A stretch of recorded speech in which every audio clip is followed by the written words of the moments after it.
Welcome to High NY, everyone.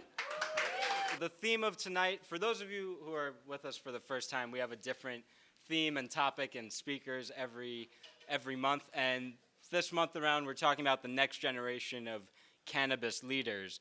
That's a topic that's near and dear to my heart because when we started doing these events, the whole idea was to put leaders like yourselves in the room together to collaborate, exchange ideas, and see that you have a community and support in what I'm hoping all of you want to get this thing legalized in a progressive, kind of sensible way. We got two great speakers today. I'm really excited because, we're clearly living through a paradigm shift here with cannabis. And, a lot of things are going to change, especially if we think 10, 20 years out. We're going to have a lot of people that are getting a much different cannabis education and drug education than what we grew up with, right? So I think it's important for everyone in this room who's currently a leader in the space or an aspiring leader in the space to be aware of, first of all, there's a lot of young talent that's passionate about this, and if you have skills and experience and you could help facilitate someone else's growth or contribution in the movement, you have a responsibility to everyone in this room to do that. So I'm going to ask you to think about that throughout the evening. And then also, what kind of industry do we want to build? What's the culture we want? What's leadership in cannabis going to look like? And how are you going to play a role in that? So that's a lot of me talking. I'm going to bring up our first guest speaker, Marc Ross. He's a partner in a New York City law firm that does a lot of corporate law. And he also is a professor at Hofstra Law School where he teaches cannabis and business law. And he'll be talking a little about the business side of things, investing in this space, and what you need to be aware of if you're looking to be involved in some of the risks. So without further ado, I'm going to bring up Marc. So give him a warm hand. It's very nice to be here and to speak to everybody tonight. I had originally planned a formal presentation, all the perils of banking and the perils of the marijuana, and I'll probably touch on the perils so everybody knows all the issues out there. But let me tell you a little bit about myself and how I got interested in the industry, and I take it from a legal and an academic perspective. I have a law firm in Manhattan where we represent investors and public companies and private companies, and then I also teach at Hofstra University School of Law, the first business and law class for marijuana in the country. It's a second year teaching it, and it's been really well received. As you can imagine, there was a little reluctance on behalf of the school to offer the curriculum because they didn't want to be considered the pot school, and I had to go through all these hoops to finally get approval. But nevertheless, it's been well received, and it's a very exciting enterprise. I've had 25 students both years, and there's been about 35 on the wait list, and it is a very popular class. How did I get interested in the industry? I got interested in the industry because several years ago I was representing an investor who wanted to invest in a marijuana company and wanted me to go out, look at the growing facilities and the dispensaries out in Colorado, because we all know that's where it started. And I turned around and said, "Don't waste your time. I'm really not interested in seeing it." He said, "No, I'm serious." I said, "No, I'm serious." And then they said the three magic words that every lawyer likes to hear: "I'll pay you." So I, of course, went out there. And be honest with you, I was blown away because, like many people, I had the perception that it really wasn't organized and it wasn't well done. And I was really very impressed in how well done, well organized it is, and how professional the industry has continued to come. So, I'm going to touch on some of the perils about it because, you should know about them. You probably know about most of them anyway. It's a controlled substance. We all know that. What does that really? It's a Schedule I. So what does that mean to the federal government? It has no medical benefit, which I'm sure everybody here has issue with, and I don't know how many people here actually know that the United States government has a patent in THC, in marijuana, and to get a patent you need to prove functionality, and in connection with that patent, the United States government shows the benefits of it. So I guess by everybody's look, you probably didn't know that, but you should look it up because there is a patent there. And it's pretty amazing because you have the government on one side saying it's a Schedule I drug, which means it's up there with LSD and heroin, and it has no medical benefit, but they have a patent showing the medical benefit, and I think my next speaker is going to turn around and tell you some of the benefits that you will encounter with it on a medical basis. And New York obviously recognizes it has a medical benefit because New York has enacted a medical program. So that's the formality of it. The next thing is it goes to the business end of it all. Since it's a controlled substance, under the IRS code, you can't take a deduction for most of your business expenses associated with that. So a normal business can deduct the rent from the building, but in the marijuana business you can't, because to the federal government it's like trafficking heroin. It's the same thing as a legitimate marijuana dispensary. Silly, but right now the law. The federal guidelines that you have, the Department of Justice sets forth the parameters in February 14th, 2014. They acknowledge that the federal government considers it a very, very serious crime, and they want to make sure that they attack this as properly. But they also recognize they have limited resources. So what they've effectively done is they've outlined 8 points.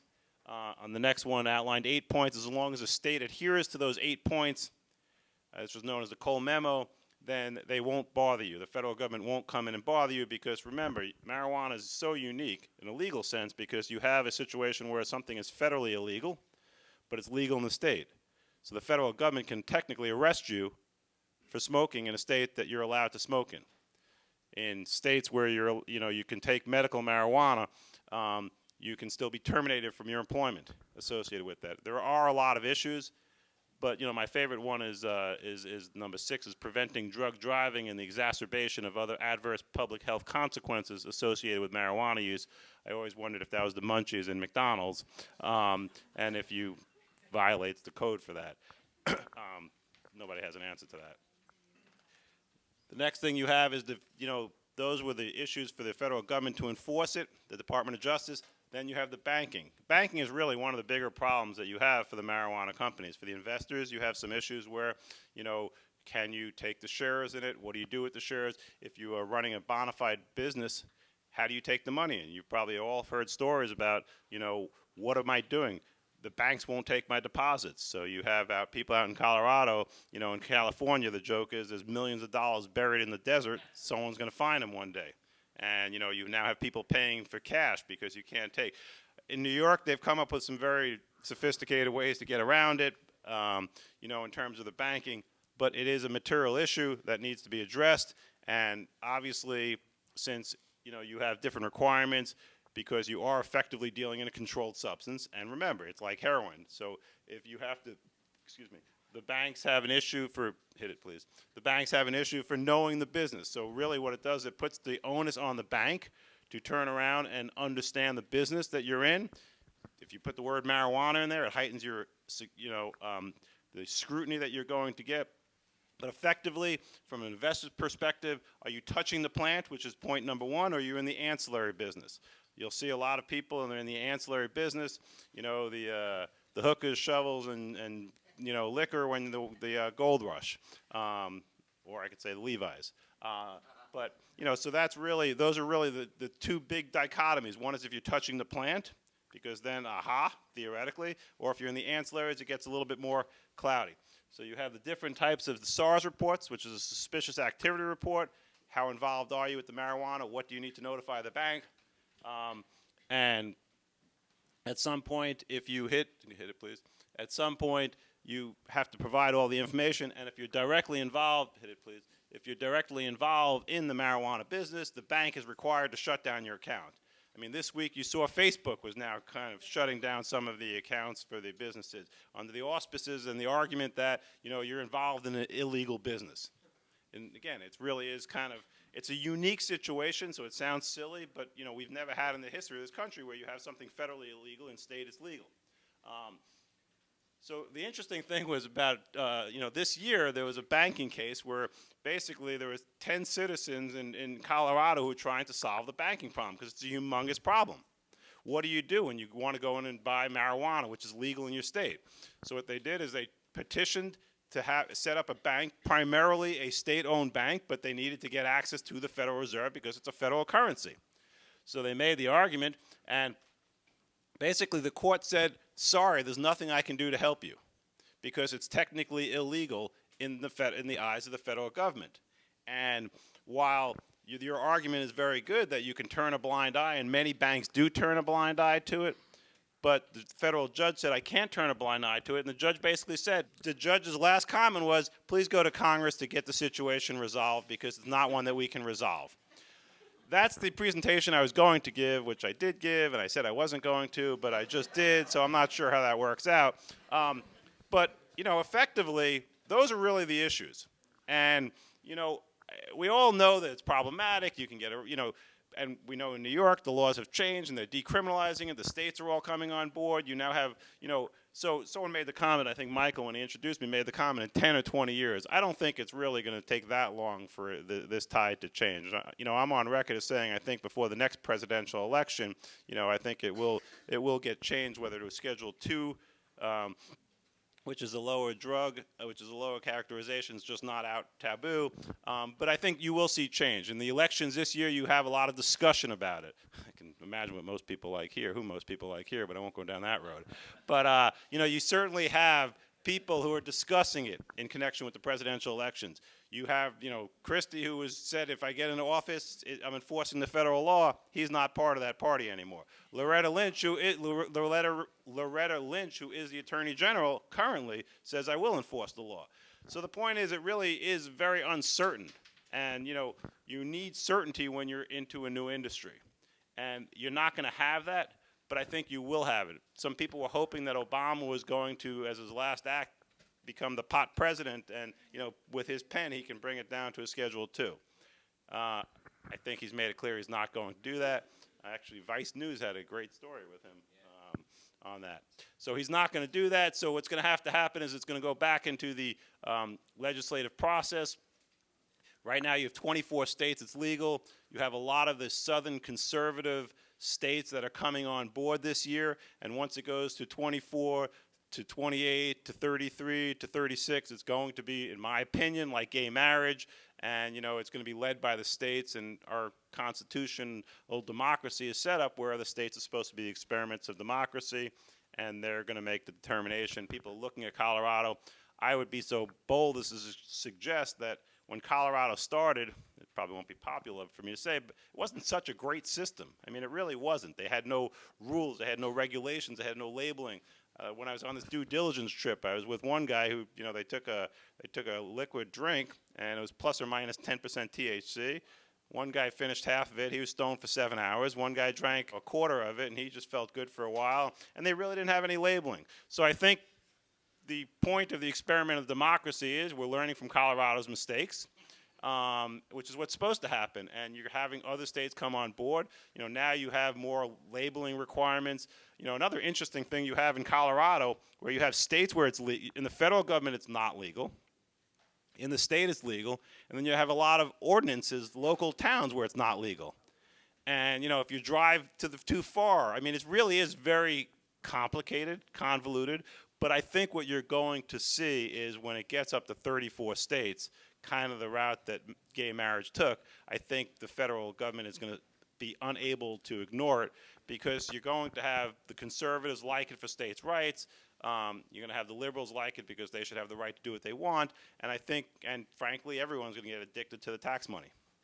So, because it brings in a ton of revenue, and if you've seen the revenue it brings into Colorado and all the other states, it can solve a lot of the problems. Typically, in connection with a business, if any private business owners are here, when you do your estimated tax returns, it says you have to pay by money order. You're not allowed to pay by check or cash, excuse me. But in Colorado, last year they opened up a place where you can walk in with a boatload of cash, a satchel plus 10. And it's added so many industries because you have now protection. You have a lot of the tragedy is you have an incredible amount of crime because people are sitting with a ton of cash in the businesses, and you have people. I mean, you read stories about people in California who are just shutting up shop because it's just too dangerous. So that's really tragic. But the direct answer is yes. The government now takes cash, and that's how they solve it. And you can only assume, so when you're talking about, how much money they have for tax revenues, it's probably more, Well, everybody has their way around it. So, I mean, I'm not going to give up trade secret. I mean, you can talk to people. Some people have where they're trying to work off of, apparently PayPal was doing it at first, but then they just froze the PayPal accounts. You now have debit cards, which are trying to do it. So that's the million-dollar question right now is how are people doing it? Some people are doing with debit cards, people trying to take it out. I mean, you have Bitcoin. It's called Potcoin. No, but you really do have that. I mean, there's a company that's trying to do it. I mean, everybody's trying to come up with the answer because for banks, KYC, know your customer, is something that we all hear about from everything. But the question is it a know your customer rule, anti-money laundering, or is it just a federal prohibition rule? And I think it's a combination between the two. Candidly, I think it's the latter, the prohibition. So no matter how compliant you are, it's hard to get around. Some banks, as the court acknowledged, just turning a blind eye to it.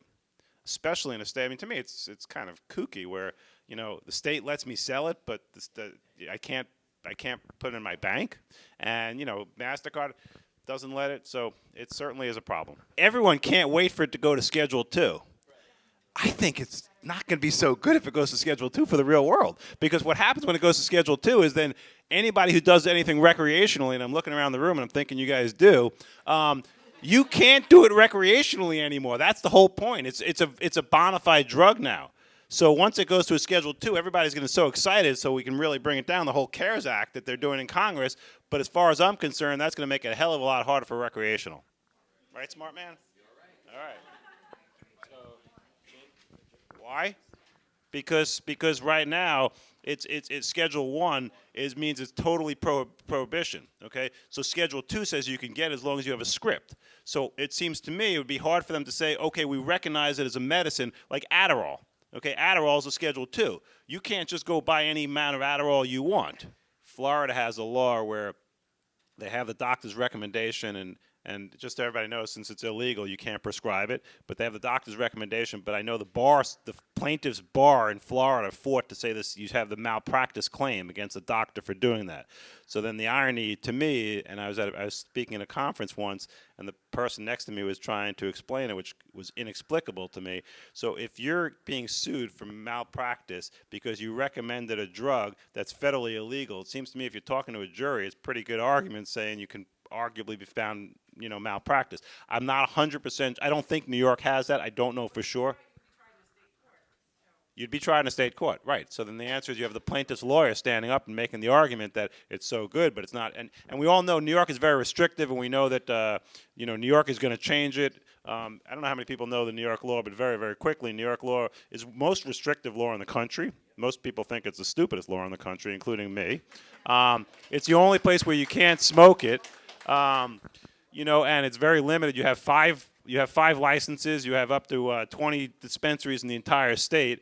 So 20 people for like 19 million, and I think Arizona has 94 dispensaries for 6 million. I mean, it's not really well thought out, and it's very, very restrictive. However, to defend New York, the intent of it was to have it start off slow and to expand it, and I think they're going to. The other biggest problem about New York is the governor can pull it right away, and the couple of secretaries can stop it from operating too.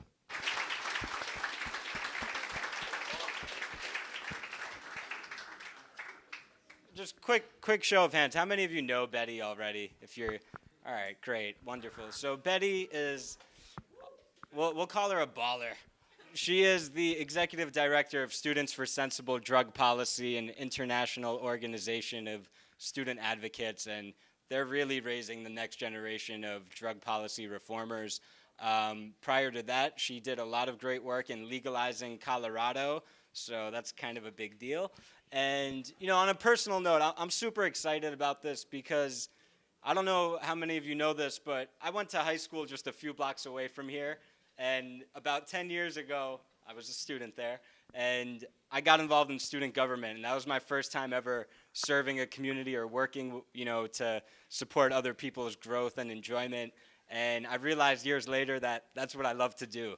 And now it's really so I know firsthand the importance of getting that exposure as a student and how impactful that could be. Because had that not happened at Stuyvesant a few blocks away, none of us are in this room today. So have a soft spot in my heart for the work Betty does.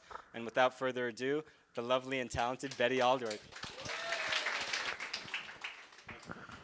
I swear I'm not pandering to you when I say that there is no better looking crowd than a crowd in New York City. I love coming to speak here. It's just like I get to bask in all of your glorious appearances. It's great. Hi, thank you so much for having me here tonight. I'm really stoked to talk to you about the next generation of cannabis leadership. I think that there's something super unique about what we're doing here in terms of how we can engage millennials in particular around work and change making. So before we do that, Michael thankfully did a poll so we could see who was in the room. But I have another question. How many of you in the room consider yourselves millennials? How many of you were born after like 1980, 1982? Handful of you? Great.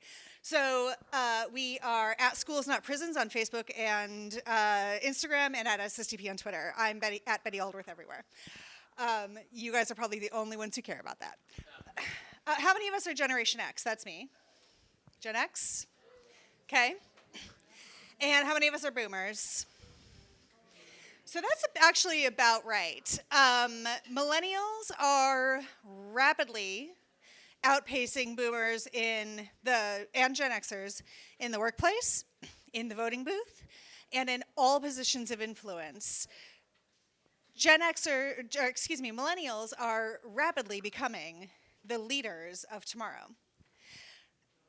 I'm going to talk about all of that in just a few minutes, but before I do, I want to tell you all a little bit about SSDP and what we're doing. So, how many of you know about SSDP already? Handful of you?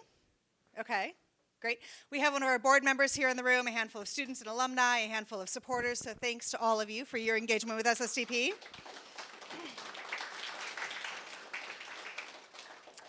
We are a global network of 4,000 students on 300 campuses fighting to end the war on drugs. We recognize that the war on drugs is waged in the name of young people, but does more harm than perhaps any other set of policies when it comes to our communities, our education, our work opportunities, and our health.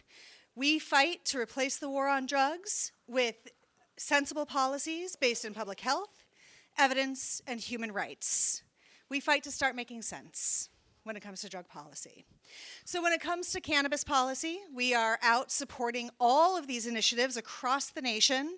I mean, 2016 is the year of the marijuana election, right? We are looking at least half a dozen initiatives, maybe more, probably more, especially when you count medical. So we'll be out doing GOTV and education work in all of those states. We lobby in places like Pennsylvania and New York in order to pass legislation. We work on implementation once we have a medical cannabis or an adult use cannabis piece of legislation in place. And we are making up not only the largest segment of consumers, I'm saying we like I'm a millennial, millennials rather, and SSDPers are making up the largest portion of cannabis business folk, employees, entrepreneurs, and people who are generally engaged in the actual work of making these cannabis businesses happen. But we are also doing a lot of other things. We're pushing for naloxone access so that we can end overdoses from opioids in communities. We are ensuring that people have safe access to clean needles so that they are not threatened by the spread of communicable diseases. We are working to ensure that if somebody is undergoing an overdose from drugs or alcohol, they are able to call for help without fear of prosecution, saving thousands of lives every year through these Good Samaritan policies. And we are doing all of this through that network that I just told you about. And we are also raising our voice at the United Nations. How many of you are aware? Yes. Are you guys excited about UNGAS? UNGAS is going to be amazing. What the fuck is UNGAS? So, the United Nations General Assembly Special Session on the World Drug Problem. It is a mouthful, but the United Nations General Assembly is going to take up the question of, do the drug treaties as they are work?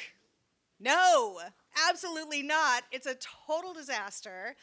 But we have an opportunity to change the way that people are dealing with drugs around the world and to create space in the U.S. to take a more sensible approach to cannabis by creating a federal mechanism to allow states to actually legalize and regulate for adult use. And we can do things like end the use of the death penalty in Iran and Saudi Arabia and Indonesia for drug-related offenses. So we can make a huge difference at Ungas.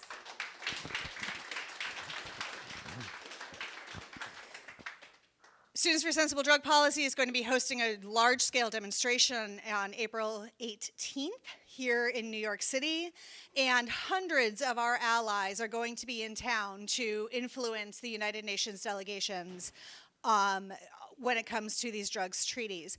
I implore all of you to go to stoptheharm.org, stoptheharm.org, sign up for that list, find out what we're up to. It's going to be a hell of a week. It's going to be great. So, okay, now let me talk to you a bit about millennials. I saw that most of the folks in this room are entrepreneurs or interested in working in the cannabis industry, yeah? How many of you are super excited to hire millennials? Oh, look, four of you. Okay.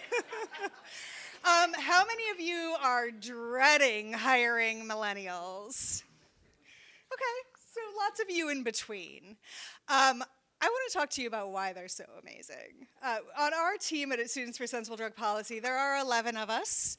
And the second oldest person on staff is 32. Everybody else is working their first job out of college and is under 20. Under 30. Under 30. Some days it feels like under 20. So we have an amazingly young staff, but it's actually one of my favorite things about working at SSDP.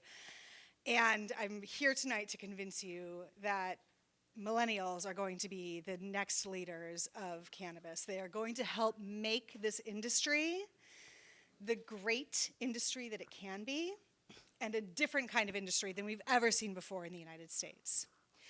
Now, tell me some of the things that you think about when you think about a millennial being a millennial as an employee. What are some of the character traits that you think of when you think of millennials? Entitlement. Oh my God, right? Entitled. What else? What else? Technically advanced. Yes, absolutely. Passionate. All right. Totally social media savvy. Amazing. Like, so much of their lives happens there. Inexperienced. Yep. No real street smarts. No real street smarts. Oh my goodness. So totally protected, right? For a lot of, especially the privileged, right? Like, there's not a lot of understanding of how the world works. Yeah, sure, absolutely. And it makes them fearless. Can we like just stop here for a second? I want to talk about this fearlessness. This fearlessness is like the most powerful change agent that you can possibly imagine for your business. There is nothing that is too big or too scary for a young person to overcome. They believe that they can do anything. They have been raised, millennials have been raised, being told constantly that they can do anything. You can be whatever you want. Hey, you know what? As it turns out, if you believe that you can be anything you want, you can be anything you fucking want. Right? Anything. Anything at all. And they walk into your workplace knowing that that's true. Ready to take on challenges that you can't even begin to imagine. Ready to make a difference for your business if they feel like they are truly connected to the work that you're doing. So let's turn back to that for a moment. Stephanie said passionate. Millennials are passionate beyond measure. They don't want to go to a job where they're going to like punch the clock and do the thing and take the paycheck and go home and live their lives there. They don't leave work at work. I last night, when I was trying to do some work around some stuff that we were launching today at midnight, 4 of my staffers were online. 4 of them. Now, it's not the greatest work-life balance, but they're so excited. They're so excited about what they're doing that they really just want to make sure that they are giving it everything because it is their lives, and they love it. But, and here's the key, they need to understand why it matters. This is important enough to repeat. They have to understand why it matters. Because if they don't, they're moving on. Their attention spans are short. That's another stereotype of millennials, that they have these short attention spans. Yeah, if they don't give a shit about what they're doing, they're not paying attention, they are going to move on and they are going to start doing something else. But if they know that what they're doing is powerful or contributes to something powerful, they are going to invest like you wouldn't believe. And they are going to get obsessed about success in whatever it is that they're working on. So, for those of you who are entrepreneurs here and who are thinking about hiring millennials or how you're going to incorporate them into your team or that sort of thing, please know that you are going to have conversations pretty frequently about the meaning of the work. But it is going to pay off tremendously. Tremendously. Entitled. We heard entitled earlier. Yeah, millennials believe that they are entitled to a better world than we have given them.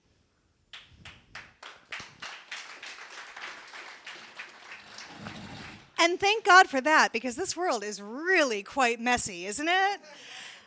They believe that they are entitled to a better world than we have given them. And they believe that they are entitled to make that difference. And so they're ready to go do it. They believe that they are entitled to be respected. And they're willing to engage in that conversation in ways that nobody else ever is. Working with millennials has been really interesting for me because I tend to take a very engaged dialogue view of how one ought to run a team, right? I want to have frequent conversations about how we're all doing and how we're working together and how we're feeling about these projects that we're working on. And I want everybody on the team to be involved in that conversation. And I want to make sure that everybody is contributing an idea, even if it's outside of their silo, right? And millennials are perfect at that. They are naturally collaborative. They see connections and networks. If we consider the way that they engage on social media and translate that to the real world, it's how they work as human beings. They develop these broad networks where, if I have an idea about something and I say to my team, hey guys, I'm thinking that maybe we should do this, but I don't know that we have the resources for it. 45 minutes later, we've got the resources for it. Because somebody knows somebody who knows somebody who's ready to bring something to the work that we're doing. So you're going to see a lot of those types of benefits translate into the workplace. And pardon, this is the first time I've ever done this talk, so there are a bunch of things that I'm missing here. But, and it's a little bit off. Okay, so collaborative, they're inclusive. They are totally unfazed by difference in people, which we can see in tons of studies, right? Millennials are not concerned about your gender. They're not concerned about your ethnicity. They're not concerned about your socioeconomic status in ways that are totally foreign to Gen Xers and to baby boomers, which means they are ready to work with a diverse team, which strengthens decision-making amongst your teammates. And I want to turn back to this notion of making a difference for a moment before I wrap up. Just a few days ago, we saw the SERP Freshman Survey, which is a survey of college freshmen that happens every single year. And it's happened for 50 years now. Among the 12,000, I think, college freshmen who were surveyed this year, You saw the highest level of engagement, political and civic engagement, that we have ever seen in the history of this survey. 1 in 10 college freshmen this year expects to be involved in a protest. 1 in 10. Now, we've probably got a pretty socially active, civically active group of people here. How many of you have ever been to a protest? How many of you have ever been arrested at a protest? At a protest. No. It's two very different questions. Like, were you being dumb or were you protesting? How many of you have engaged in civil disobedience for the purpose of changing something? Okay, so this is a very socially active crowd, right? We're here because we know that cannabis is a movement and we want to contribute to it and that kind of thing. So that's a really high degree of people. 1 in 10 college freshmen expects to be involved in a protest because they know it can change something. You know, they last year, I believe at the University of Michigan, booted out a president through protest. They know that they can make a difference. 2 in 5 of them expect to be community leaders. Now, that doesn't mean that they're going to be elected to office, and that doesn't mean that they are going to be, you know, mayor or, you know, the top blah, blah, blah, wherever. They expect to be able to influence their communities. They believe that they are entitled to make a difference. And 60% of them expect to vote. So members of Congress should be prepared for that because it's going to make a huge difference. Millennials outnumber baby boomers. And in this election, if we can do the right work around turning them out, we will change the world. At least we will change the US, which will eventually lead to changing the world. So remember these things about millennials, because they are going to make an enormous difference to your business. They are going to make an enormous difference in your world. But they need to know that their work matters. They need to know that the company that they're working for is not just a company. We've seen a tremendous growth of B Corps and social good organizations, social good companies, of corporate philanthropy that is going to draw millennials in. You need to have a clear vision about how your company is going to fix things, not just make money. Because otherwise, you're going to lose the smartest, most passionate, most compassionate, most dedicated employees that you could ever hope for. They're a lot smarter than us, I'll tell you what. It's really astonishing.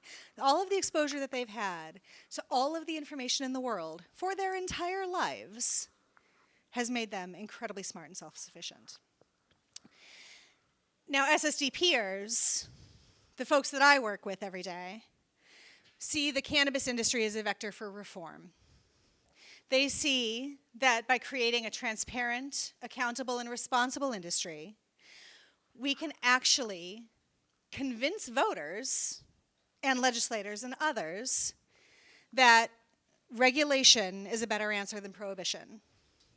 And they know that that's really the only way that we're going to do it in some of these more conservative places. Now, Mark and I are going to have a conversation later in the alley, about Colorado and the mistakes there. I'm a little bit attached to how well we did in Colorado, considering that we never had any regulation about cannabis before we started our work there. I think we did all right. But, oops, excuse me. Thank you. we did pretty good. But, you know, these young people really perceive that the cannabis industry can do something. And they think that we can model a better way to do business for every other sector, for every other industry. And they want to see that you believe that too. So, I've gone 5 minutes over already. And I will wrap on that. I wonder if anybody has any questions. Michael might want to do the... Round of applause for Betty, too.